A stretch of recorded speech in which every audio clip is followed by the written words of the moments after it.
thanks for visiting the Create Studio channel. I'm Gemma, and we're here in my bathroom to talk about no paper hacks.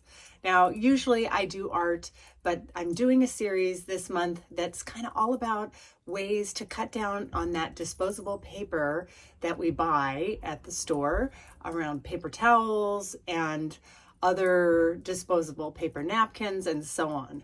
So today in the bathroom, a couple of ways that you can get reusable products that you just wash along with the dish towels that I talked about and the rags in the kitchen.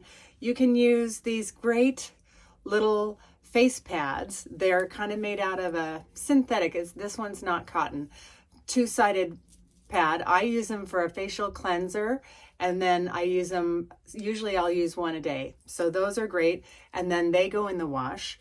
I have a version here. If you know somebody who crochets or you like to shop on Etsy, I'm sure you can find some wonderful eco pads for your skin there.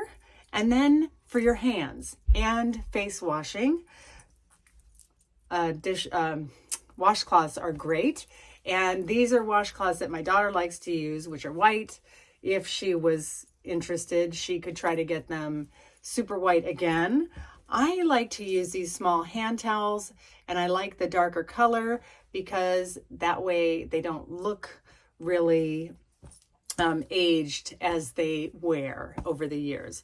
All of these are usable for a single day or a couple of times for an individual person, and then they go in the wash and they're ready to go again. This way, we're not contributing to the waste that the plants that make these paper products and the plastic coverings that they put on them, and we can keep reusing at home. So think about these ideas for your bathroom and kitchen, and it's a great way to keep germs away. Have a great day, and I'll see you next time.